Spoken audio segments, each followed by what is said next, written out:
Bon, alors comme je m'emmerde grave dans la vie, j'ai voulu faire des arts martiaux, développer l'art martial le plus puissant au monde, de tous les temps.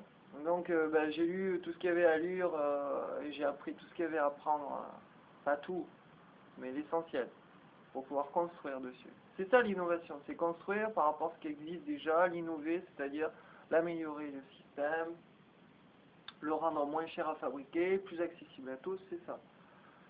Voilà, donc j'ai fait toutes les choses bien, j'ai contacté le département des affaires stratégiques du ministère de la Défense, j'étais connecté au général Chevalier-Champy qui a fait remonter aux services spéciaux. Donc j'ai tout fait comme il faut, j'ai protégé sous enveloppe solo parce que j'avais pas beaucoup d'argent, donc c'est protégé 4 ans. Donc le Qatar armé de soi, la paternité, c'est pas remis en question, c'est moi. Après, depuis 2005, les gens, ils ont fantasmé, ils ont dit, ouais, c'est un mytho, il peut pas impacter 8 cibles autour de lui en 2 secondes.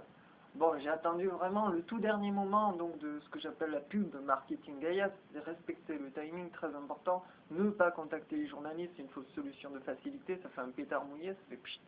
Alors que le 21-12-2012, il y a une mise en scène sur la mort, sur la faim, sur le questionnement sur l'équilibre des richesses, l'élitisme, l'oligarchie, notre place dans le monde, enfin tous les questionnements existentiels que je vais finalement, en langage universel, impacter le cerveau primitif, donc d'Homo sapiens sapiens, sur la peur de mourir de la faim, c'est-à-dire le premier trauma, quoi, quand on est.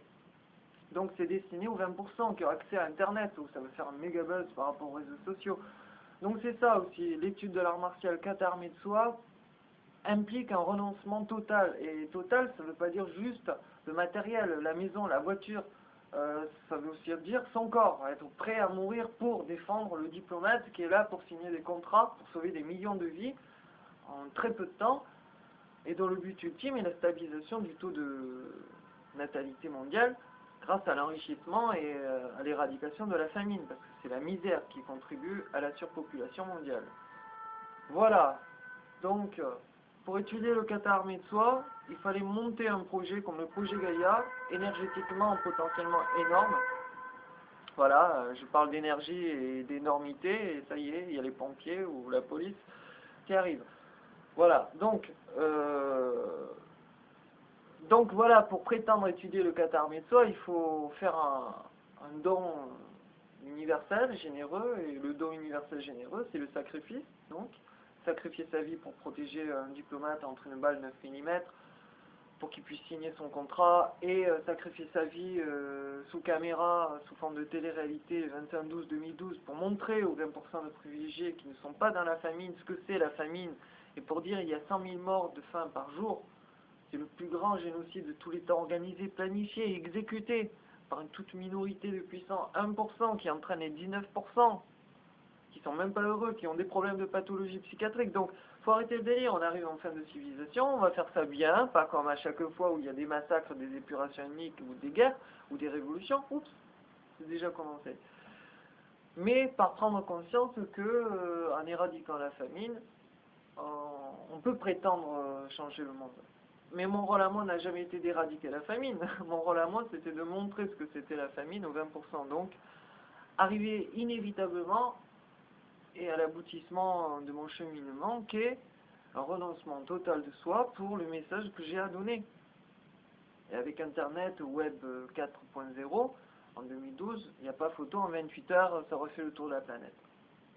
Donc j'ai prévenu en 2007-2008, j'ai reprévenu fin 2010 que ça allait péter. Bon, ça a fait un petit pétard mouillé avec les révolutions, mais là, vous n'avez rien compris, en fait. Ça ne fait que stabiliser les enjeux entre les pays néocolonisateurs.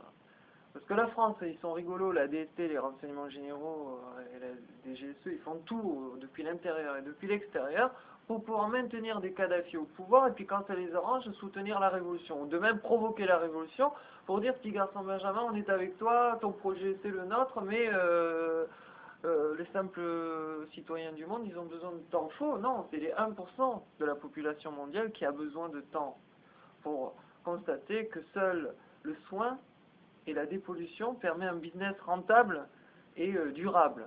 Voilà. C'est pas la surconsommation et je renchéris, je surconsomme sur toi, que ça va arranger quoi que ce soit, même au niveau du business. Voilà. Donc je sais pas comment le dire à part une grève de la faim totale, parce qu'avec des mots je pourrais vous parler des heures et vous convaincre au bout d'une dizaine d'heures, ou alors en une minute synthétiser et vous convaincre au bout d'une minute, mais à la fois vous ne serez pas convaincu parce que vous faites partie des putains de 20% de privilégiés et vous seriez prêts, comme dans Matrix, la trilogie, il faut suivre Ellipse, machine philosophique, que vous êtes prêt à défendre un système que au fond de vous, vous combattez. Donc, ben voilà, je suis dépité. Donc vous voyez le plafond.